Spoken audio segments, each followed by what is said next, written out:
Good evening. Today we are doing a very interesting topic, and that is called power of manifestation spiritually.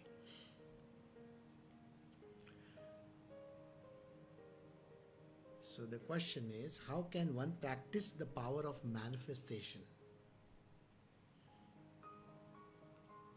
Now, let me in the beginning clear your mind over here that I am not going to talk about the material worldly things. Okay, I may touch upon the subject a little bit here and there, but we are going to talk only about spiritually. How do you actually do this manifestations? Manifestations simply translates into from the unmanifest creating something in this material world. Now these are not magical properties or something that you think is coming from somewhere. No. Let me clear in the beginning itself that we are not going to produce the magic holy ash or amulets or gold watches or gold chains. No. We are not going to produce any of those things. You have to understand that if somebody is producing a gold chain or a watch, a very, very expensive watch, which has got a brand name on it.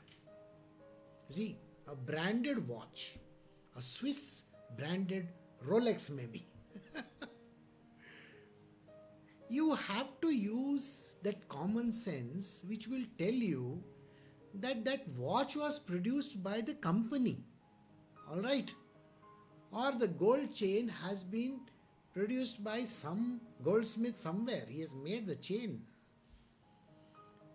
It is nothing like manifestation. See, when we talk of manifestation, it is like creating something out of nothing. There is no such thing. We are not going to produce something out of nothing. People have used this as a method of creating objects from somewhere. If that was the case, then I would be sitting here with pile of money. I think I would be richer than the richest person in the world. Even that money which I am talking about would have been printed by the Reserve Bank. So you have to understand the government will be printing that currency. So I can't say that I produced out of nothing. Doesn't that common sense tell you that I cannot produce money out of nothing? It's a trick. It's a very cheap trick. You can go to all these great magicians, Chris Angels and Penn and Taylor and all, and watch those people do something like that. They produce the $100 bill from a $1 bill or a $10 bill. I think that is ridiculous. You know very well that that dollar bill was there and then the $100 bill is there somewhere. These are cheap magic tricks. There have been people in the past who have produced a lot of fancy things, fancy objects. Gold watches, chains, I don't know what all stuff they might have produced. These people died and there was nothing there. I don't want to blame anybody in this world because see, they have their own way of doing things. I am not going to produce any magic from anywhere. But yes, there is something which can be of use to you in the spiritual domain. And that is the power of manifestation of the divinity within you.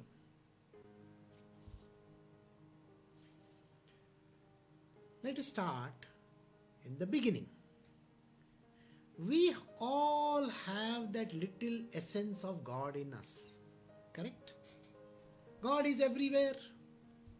So He would be inside of me also and outside of you also. Everywhere He is there.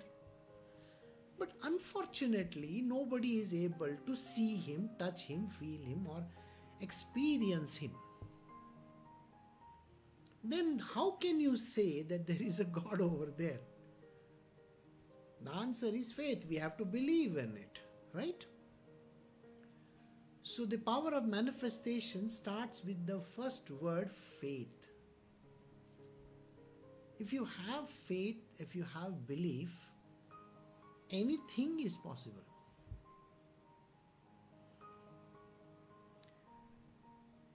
Like I said, I'm going to delve a little bit on the material also, and then most of it in the spiritual. So I have to give some examples of the material.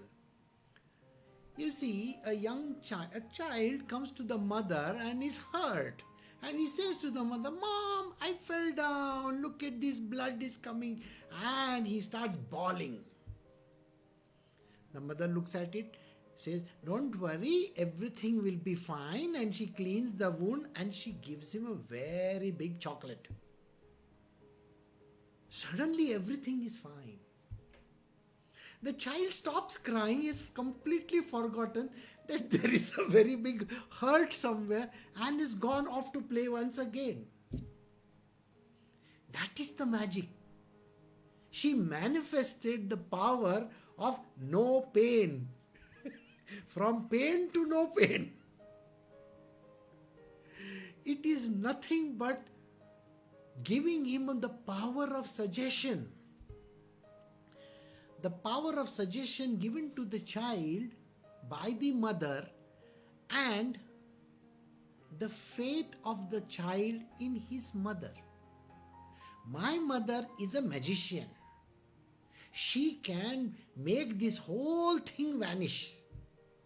And that is the way how the child has accepted it. And once he accepts it, everything is gone.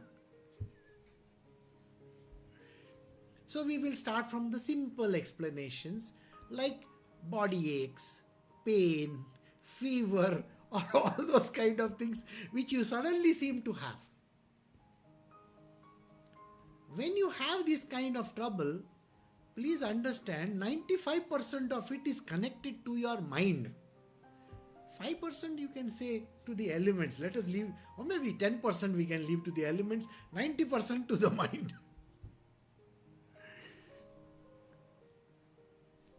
A person will say, "I've got a terrible headache. This headache persists for a very, very long time." In science, you have understood the placebo effect. You give that person, with confidence, you give him certain medicine. Your headache will be gone. Eat this. My mother would eat it, and in 5 minutes, her headache was gone. I have to thank the person who invented that vitamin C tablet. See? And her headache would be gone and she would be back on her TV. And then she would be fighting all the demons in the TV. So this is the power of manifestation. It's a very powerful tool. See, I am just in the beginning just giving you certain small hints to understand how this thing can develop into something much bigger, because you need it. You have to manifest this power. Alright? If you do not, then how will you see God?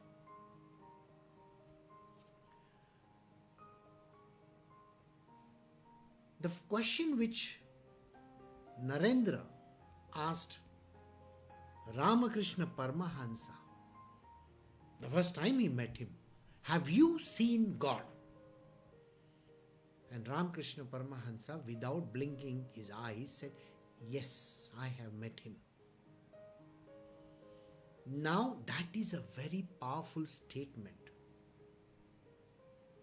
He had gone to various people, all these spiritual people, and asked them the same question. And Narendra never got this response from anybody. Have you seen God? Their answer was, no, I have not seen God. But here was Ramakrishna Paramahansa who was saying, I have seen God.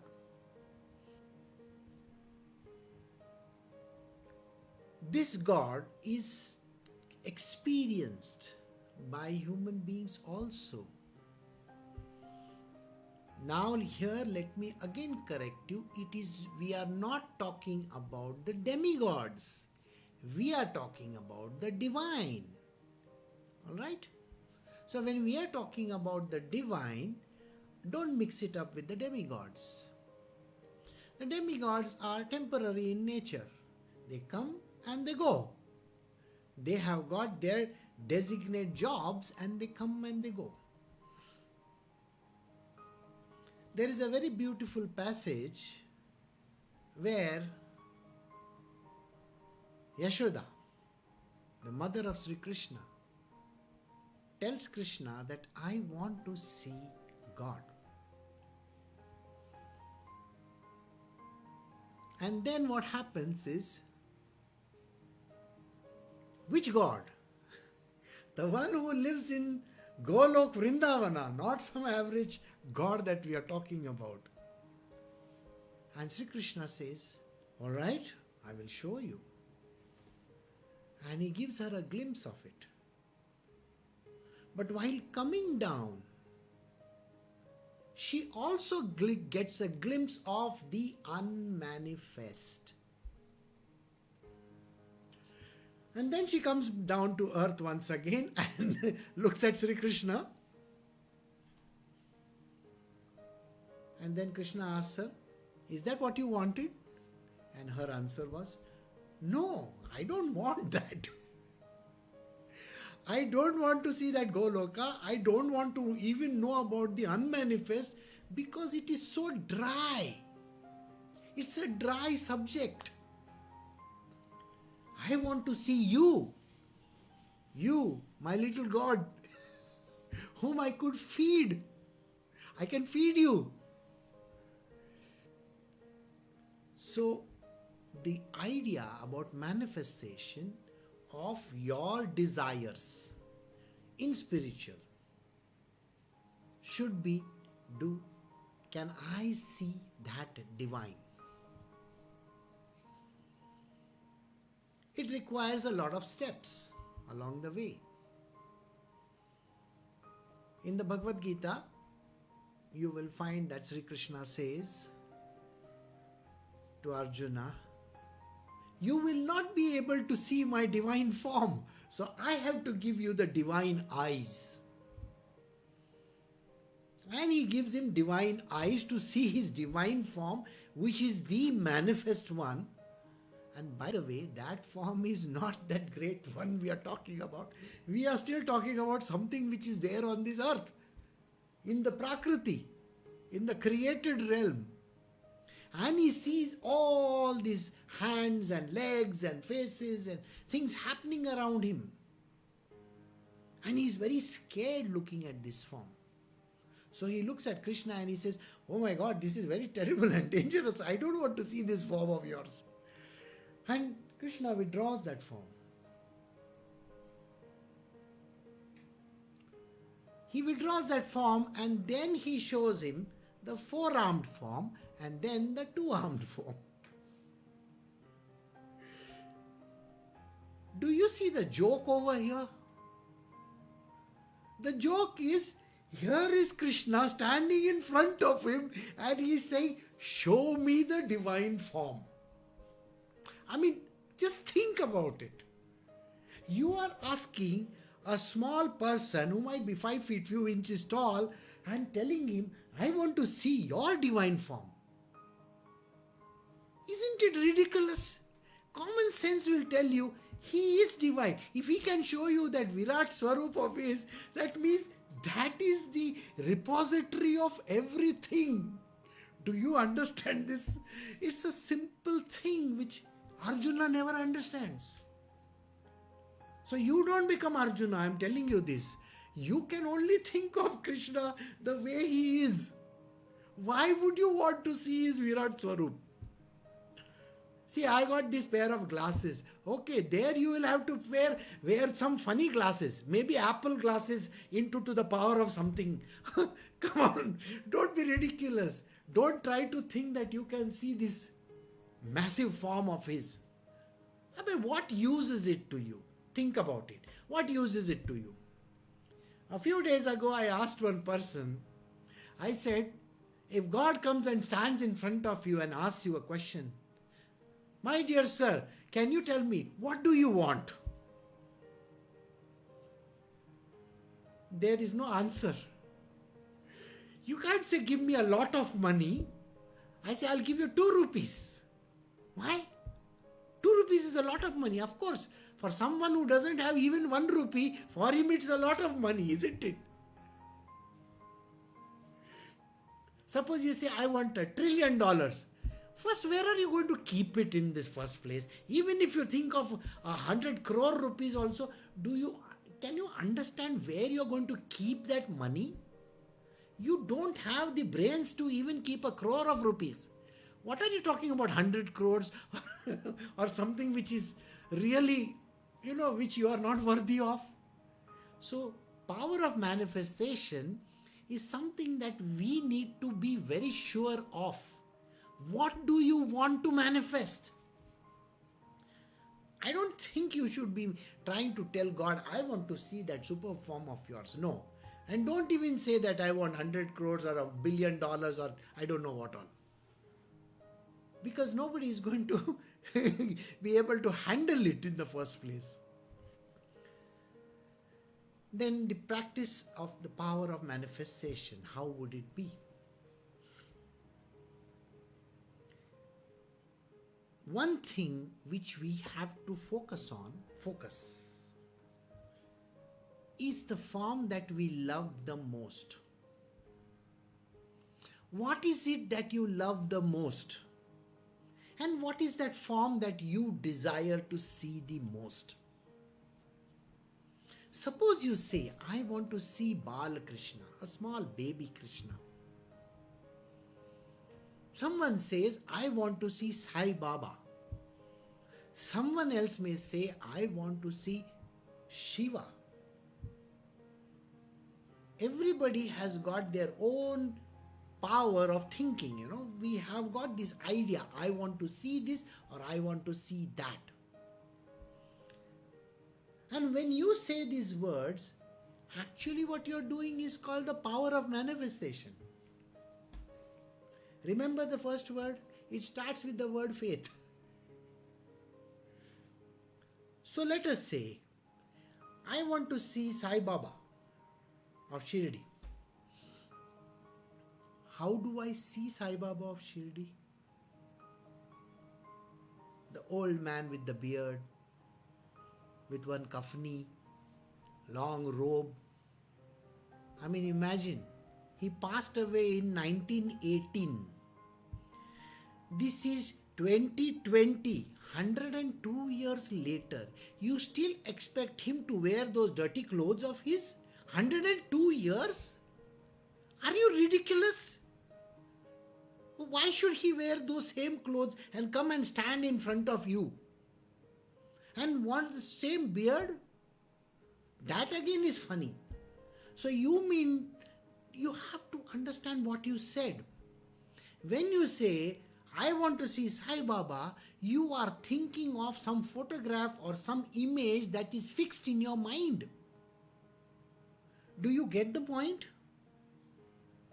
So you have seen Sai Baba's photo somewhere. You have seen he has got one kafni and he's got one long beard or something like that. And he is wearing a flowing robe and he is standing maybe. And that is what you want to see. 102 years. Come on. Don't be silly. And every person in India would like to see him like that.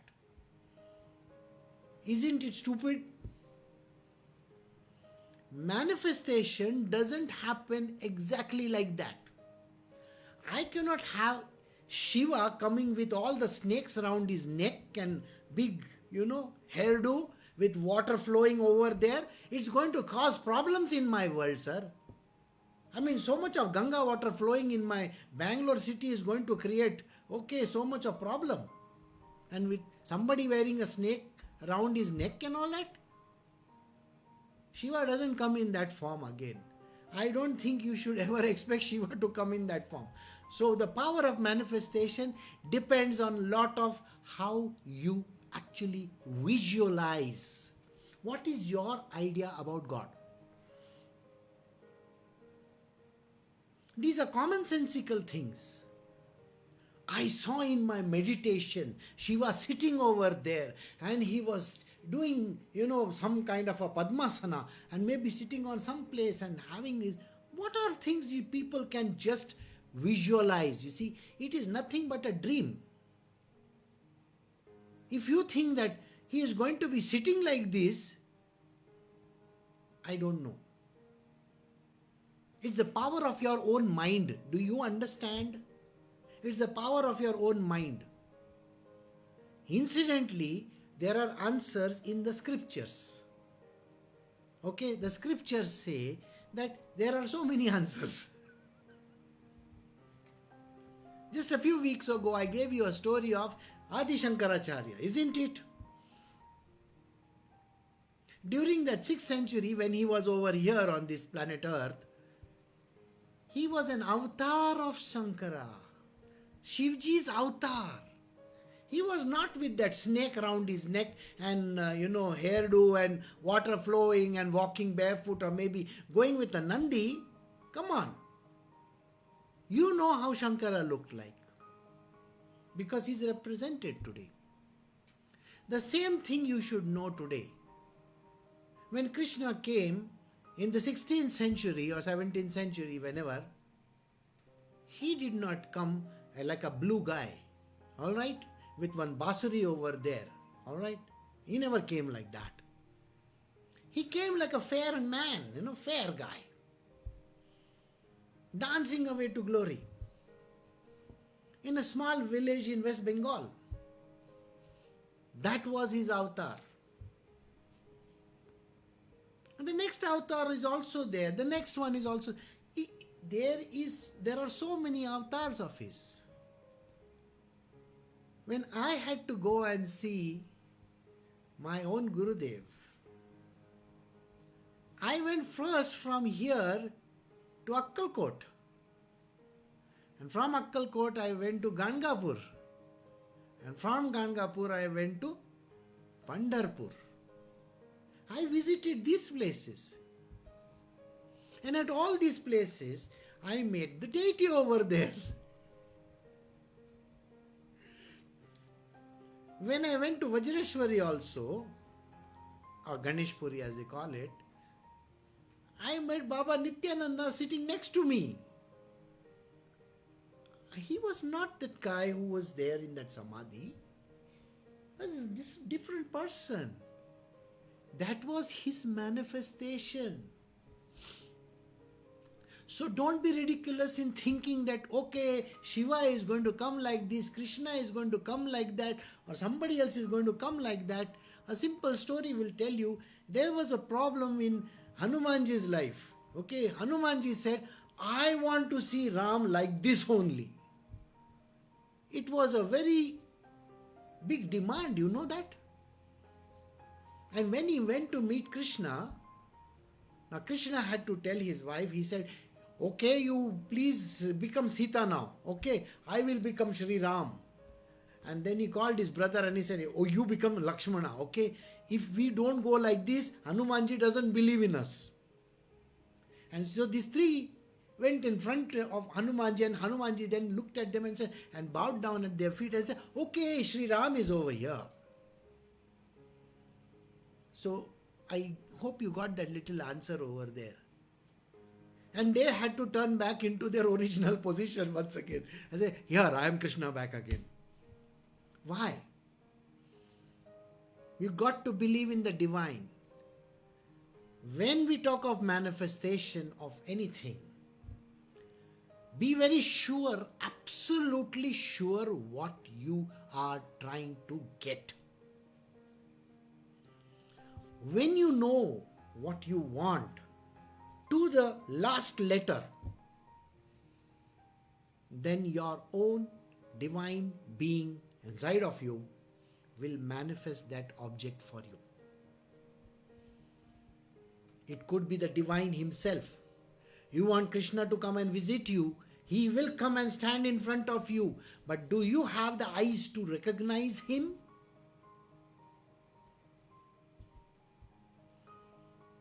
There is no way in which you can recognize. Because at the end of the day, you are missing that word called F-A-I-T-H. Faith. If you have faith, then you will see that divine right in front of you.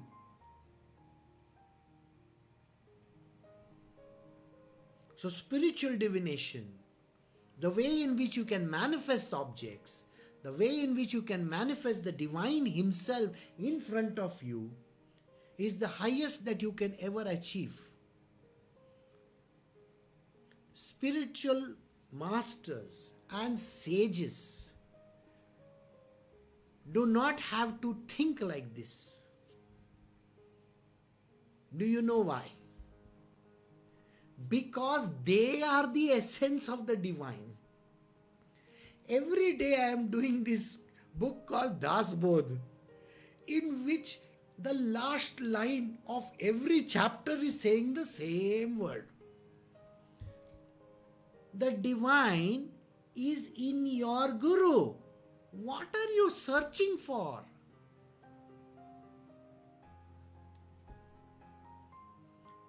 The idea that you are searching for some esoteric kind of a thing, please forget it. Shiva is not going to come in that peculiar form of his. It is very good to pray to that form. Yes. Why? Because it is very good to draw and paint and, carve, painting or doing whatever, carve out. But I don't think he would come like that. Neither would Baba come like that particular form of his. Some of my students, some of my disciples have already met some of these great divinities. From Ramakrishna Paramahansa to Sai Baba to a lot of others. Do you really think they came in that form of theirs? One day one disciple came to me and she said, Guruji, I want to meet Baba.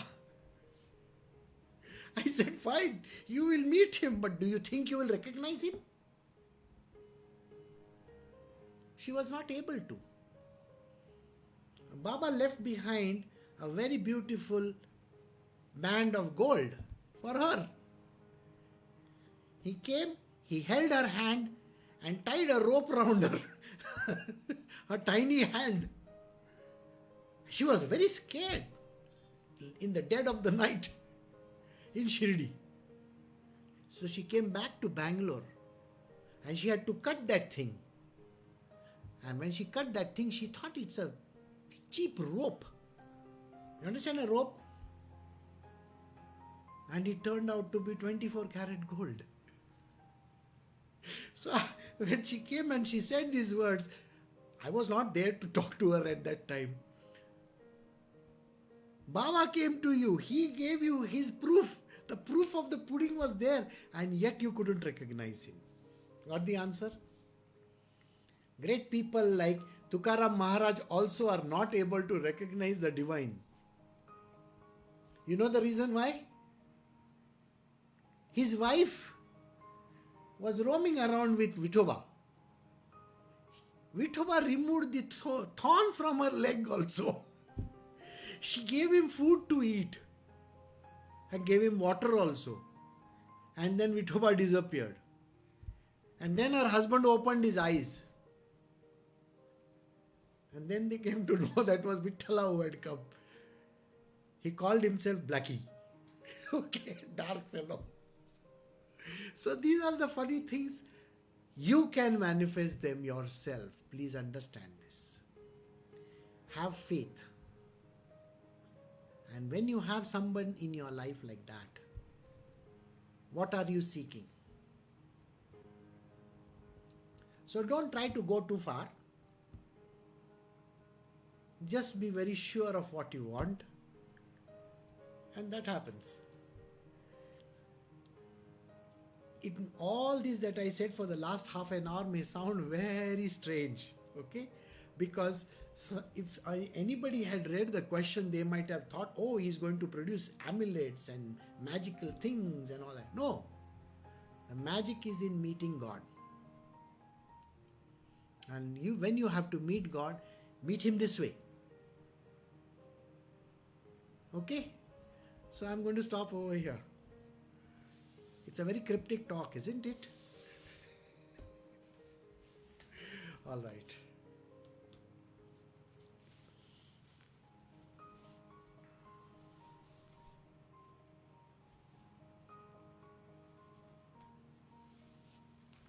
We are doing the Das Bodh. Now, this is the continuation of the 4th Dashaka once again. And we are doing chapter 9. It is called Self-Surrender. Sri Ram. In the last chapter, we have described the 8th type of devotion. Now please listen attentively to the 9th type of devotion. The 9th should be known as self-surrender, in which we have to report and submit to God everything. We will speak about that now. So Samartha Ramdas is talking about how we have to surrender ourselves to the divine. Everything. Everything includes your body, mind, everything. You have to surrender everything to the divine. How do we do it? Listen to the meaning of the word Nivedana, which means we have to offer ourselves to God, for which the various elements should be analyzed. I just told you that you got to offer yourself to the divine. When you offer yourself to the divine, which is called self-surrender, I have surrendered myself to you. Now tell me, if you have surrendered yourself to the divine, do you have any power of your own? Do you have your own willpower? Do you think you can do anything on your own? No. It is impossible to do anything on your own now. You are just a marionette in the hand of God. He is just going to move your hands, legs, whatever. So things are going to happen to you on their own. You are going to just going to go with the flow, and things are going to be there. If He has to nail you onto a cross, He is going to do that also. So you think about it before you do self-surrender. Got it? Self-surrender means you have to even be ready for drinking poison like Mirabai. Alright? So, are you ready for that? Self-surrender, you have to give everything of yours to Him. A secret here. By the way, you have no control over anything. See? Which means that if you think that you have control over even the universe or anything in your life, you are not even sure. I am sure many of you might have planned a vacation. No? Nice vacation this year. Summer vacation, I will go over here, I will take my kids over there. My wife is happy when I go to this place, so we will go over there. Yeah, of course, everybody planned their vacations, everybody planned their trips, everybody did whatever they wanted. They thought that, okay, this time we are going to do this and this and this and this and that. You know, just one blast, like that. And everything washed away. So, Now tell me something. Do you really have the control over anything? So you understood my secret, no? It's, there is no point in even thinking that you have a control over something. Some people are stuck up in one place for months now. It's over 2.5 months, I think. And they must be thinking, I should have been there. What are you talking about? Sorry, you should have been here wherever you are. So do you get the point? Self-surrender. Surrender yourself. Why do you want a gun pointed at your head? You got to be in this place for 2 months. You got it. No going for holiday. Stay there. It's like, telling Tommy or whatever the dog's name is, stay. And Tommy is looking at you and saying, okay, give me at least the treat. It is in your hands whether you want to give or not. And God is going to treat you like that. Tommy Choo. It's like Jimmy Choo. Alright? So it's simple. There is no way of even having a little control over anything. You may think, tomorrow I will get up, I will have my calls, I'm going to do this and I'm going to do that. And you know what happens? The next day you're sick or something happens. The funniest part is the internet doesn't work. Then what do? You can't do anything. So this is the way. Surrender is a very funny word. You don't have a choice. I can assure you this much. Neither did Jesus have a choice, because he was told, you go on the cross. Come on. You have no choice. Alright? Buddha, you go and eat that thing. Okay? That pork dish which he was supposed to eat. He knew very well he was anyway going to die. So he had to go and eat. Madhua or something like that it is called. For what? That is the end. And Krishna sits over there and says, okay, now you please come and shoot me in the leg. And he has to be shot over there. So even if God Almighty comes on this planet Earth, everything is surrendered. There are no choices, like everything happens. Got it? It is quite absurd that we call ourselves devotees, but we keep our separate identity and do devotion. Yes, this is something which we got to understand. God is everywhere. Then why do you think you are separate than Him? Is this finger separate than me? I mean, just imagine. This finger is not separate from me. Finger is me only, attached to my body. It is when it is not attached to my body, that time I can say, oh, that is not my finger. I can say those words. But if it is attached to you, same way, this body, this particular being is attached to God. Because God is everywhere, right? So why do we have to say, you are separate, I am separate? See, we are not separate. We are all one and the same. So, to keep this separate identity, to do devotion. This is how the quality of our devotion is. But the concept of me as separate is strange. It is like being ignorant, though we have knowledge, and being divided when we are unified with Brahma. The Brahma is all over, everywhere. We are one with the Brahma. Brahma is inside of us, outside of us, right? It's like ether. Ether is inside and outside also. Can you say ether is not there, something got removed? No, you can't do that. It's there everywhere. Ether is, by the way, the fifth element, okay? Don't ask me what is ether. Okay, ether, fifth element. Fire, water, all that. And the last one is ether. So ether is everywhere. Can you remove it? No. It's like space is everywhere. And a big space over here, empty. Got it? So, it's like that. God is everywhere. So it is inside of you also. Then why are you thinking that He is separate? Brahma is everywhere. This is a way of putting it. The separateness happens. Bhakta means not separate. And when there is separateness, there is no scope for unity.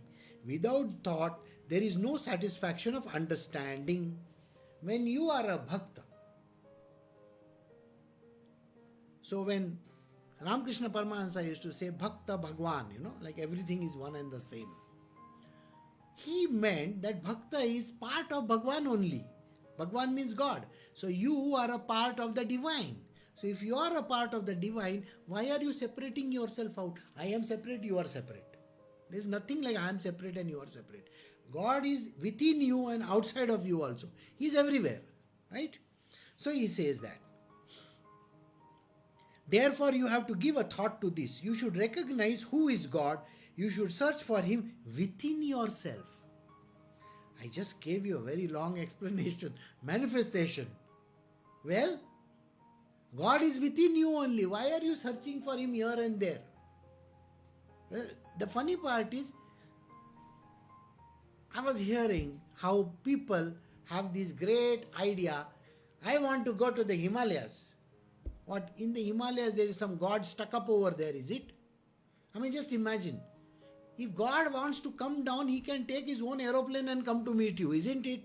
Why you have to go and meet Him over there? There is no need. God is standing next to you. You still don't know He is there. So, got it? So you don't have to go somewhere to meet God. Yeah, when you say I'm going to, a holy place, the essence of the divine is more over there. You know how the essence of the divine is more? You understand soft drinks, no? They have a lot of sugar in it. Essence of sugar is more. And when you want to give it to your diabetic father and mother, you will definitely go for 0 calories. No sugar in that. Okay? So the essence of the sugar is 0 over there. And the essence of sugar in that regular bottle is more. So got the answer? See that? In some places the essence is more and in some places the essence is less. But God is everywhere. If, I have been reading some books on Maha-Avatar Babaji and all that. Why will Maha-Avatar Babaji only stay in the Himalayas? If he wants, he can come to a 5-star hotel also, like he met Swami Rama. Okay, Swami Rama of Himalayas, he came and met him in the 5-star hotel. Right? You want to go and meet him in some strange place, why bother? Tell Maha-Avatar Babaji, you please come and meet me over here. The coronavirus is not allowing me to go to Himalayas. Correct? And he will say, don't worry son, I will come and see you there. So because God is everywhere, you need to understand this. Why do you have to go to some place to search for God? Don't go. Don't even bother going. It's not like a tavern, where you have to go and drink. You can sit in your own house and open a bar there itself. Why you want to go somewhere else? And now you can order on the app also. Right? So it's like that.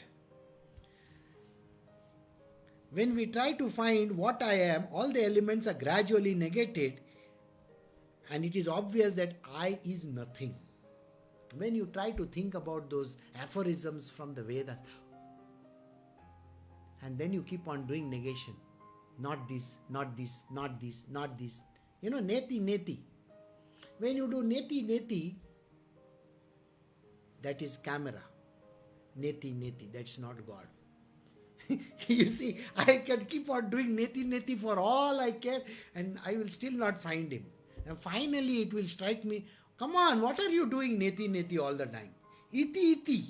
It's over here. God is here only. It's not in all these places. It's right here and now. So that is what he says. Don't be foolish. Don't think of I is that. No. God is within you.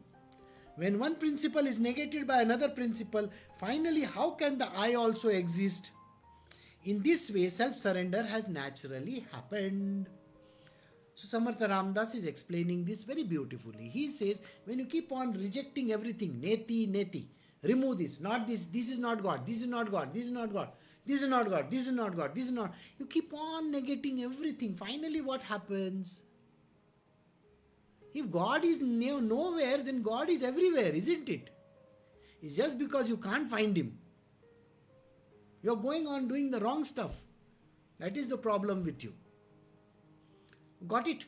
So he says finally he is found here only, everywhere. It's the way in which you look at it. And when that happens, he says the iti happens. Iti means here. Here he is. Here it is. Right? The way in which the Sufi says Anal Haq. Here it is. Here I am. And when you say that, you realize God. So then what happens? Then there is surrender. You have nothing to bother your head about. Everything is seen as the essential principle, the elements within the outer form. But when we discriminate and eliminate one by one, the whole Prakriti is negated, and what remains is Atma. Where is I in that? A very beautiful explanation Samartha Ramdas has given. What you negate, what you say, God is not in this, God is not in this, God is not in this, God is not in this. You keep on doing all these things. What are you rejecting? You are rejecting Prakriti. Prakriti is Mother Nature. You are rejecting Mother Nature. But Atma is in everything. You know that, no? There is Atma everywhere. It is one. It's Paramatma. And then we are talking about the divine self. We are not talking about Prakriti. So anybody who thinks that they can see Prakriti being negated, they are mistaken. God is not found in Prakriti. So when I gave you the explanation, why are you searching for anything outside? You cannot see God in you. There is a divine form right in front of you. Go see Him. I mean, that is where he finally comes to, okay?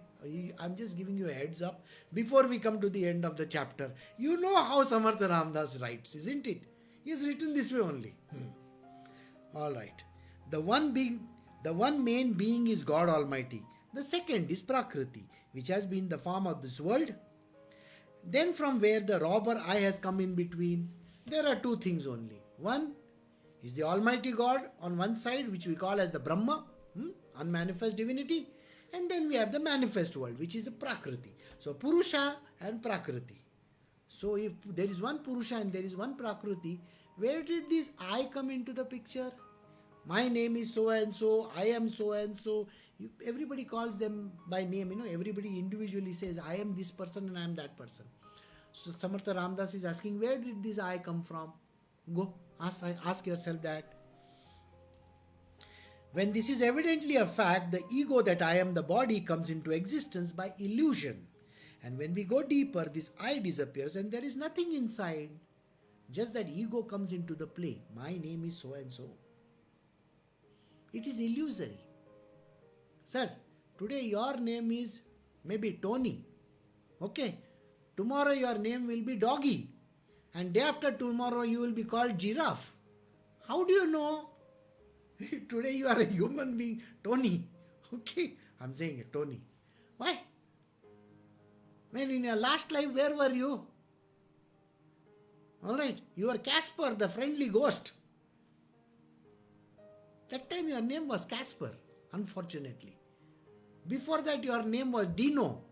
Understand? Dinosaur. Come on.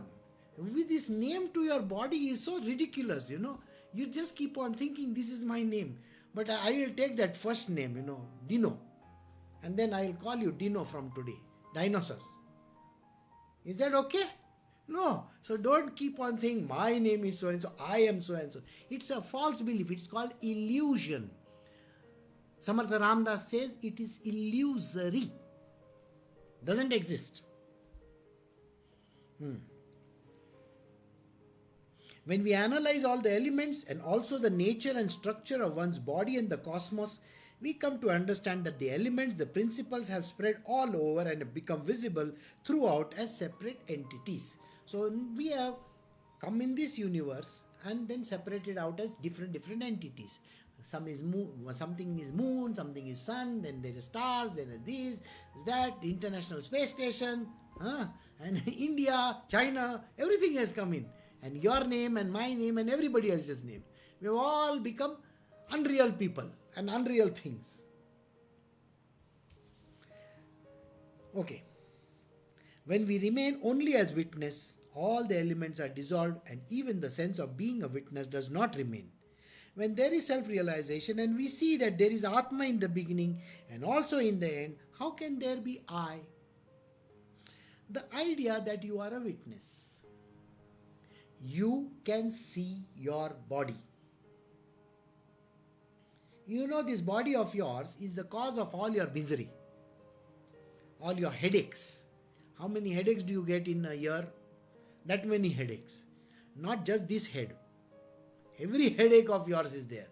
All the pain that you go through, all the misery that you go through, all the happiness that you go through, all the joy you may be feeling, all those, they keep on coming and going, coming and going. And you know very well, you stand outside and you say, I don't have any money.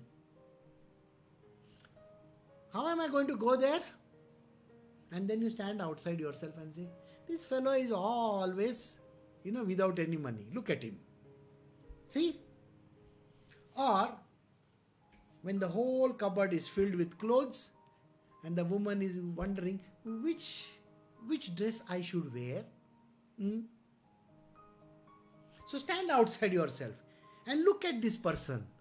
How ridiculous does it sound? There are 200 dresses hanging over there and the person is asking which dress I should wear. I have nothing to wear. Do you get the point? When there is so much to wear and the person says I have nothing to wear. See, this is called the witness state. And witness state will make you laugh at your own stupidity. When you see yourself getting angry over stupid reason, no rhyme or reason. The child comes inside the house and you give him 2 tight slaps maybe. For what reason did you give? No idea. After 5 minutes you will yourself say, oh, why did I slap this child? There is a problem there. Can you understand this? You are not supposed to slap the child, okay? Atma is alone full of bliss and I am the Atma, I am the truth. Then where is the separate I coming from? Soham Hamsa is that answer. If you look in the meanings, you will find that it denotes that I am and I am that. Thus it is the Atma only. Where is this I?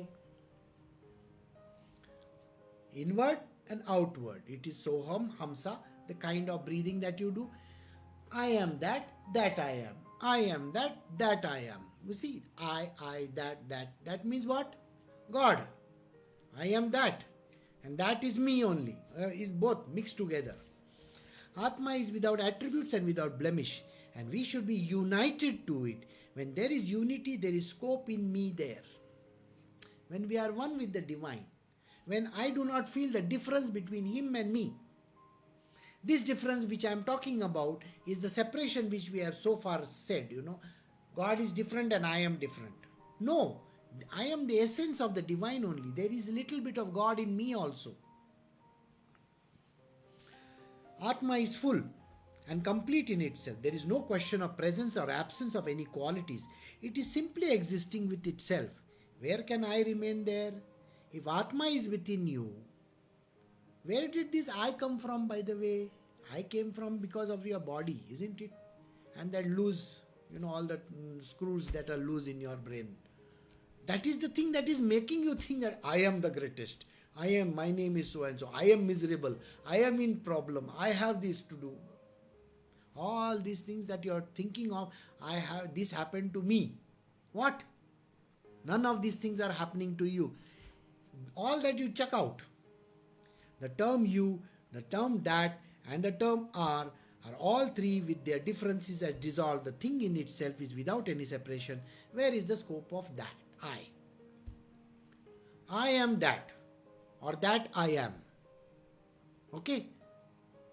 That is, suppose God. I am that, or that I am. Where is this I and that coming into the picture? You see, minus this one. What is remaining? Am. So he says that. You remove. You remove. What is remaining is there. There means everywhere. Where is the difference of attributes of Jiva and Shiva are gone? There is a first instance of these two. Where the intellect becomes fixed on this reality, where is that scope of I? When God and you became one. As a spirit soul and the body became one. That is Sri Ram and Sita. Sita is his wife. Sita is the body. Sri Ram is the divine inside of you.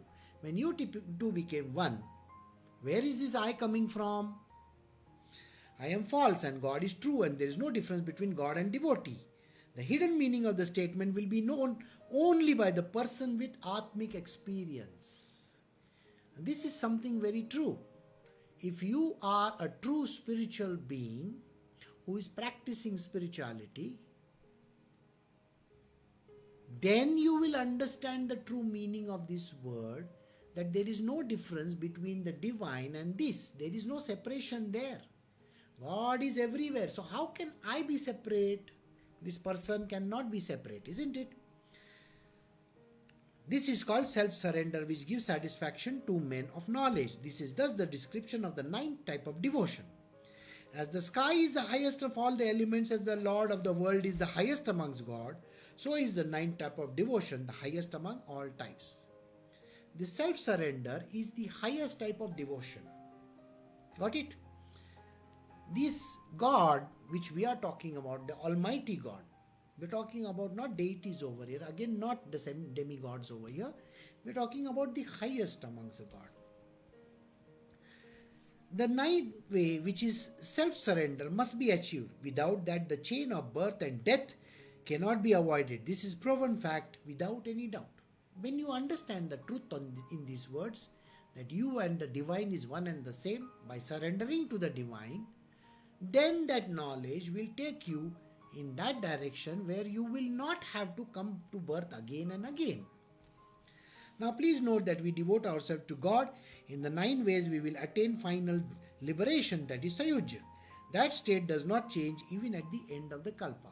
If you achieve self-realization, if you have surrendered to God and achieved that ultimate destination, then you have reached the state of Sayujya, ultimate realization, and then there is no question of birth and death. Until the end of Kalpa, that is last yuga's last, you are not going to come back again. The 3 states of liberation are subject to end, but this final liberation is not destroyed even after all the 3 worlds come to an end. The Vedas and the science tell us that there are 4 states of liberation of freedom, out of which the 3 are having an end, but the 4th one has no end. The first state of freedom is being in the same plane of universe where God is. God is, you are in the same plane. That is the first stage. The second is to be near to God. God is here, I am near to Him. The third is similarity in experience with God.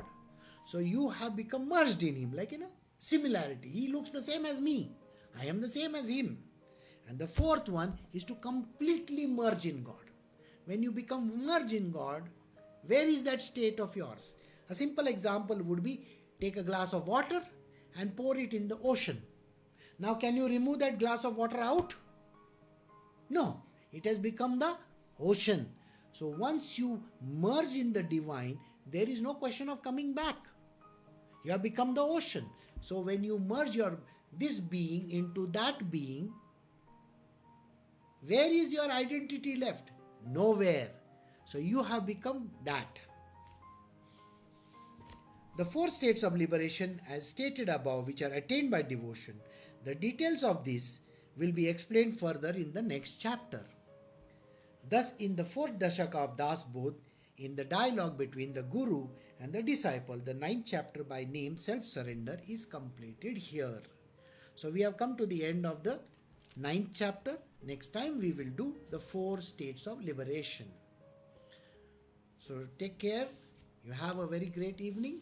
I'll see you all tomorrow. Bye.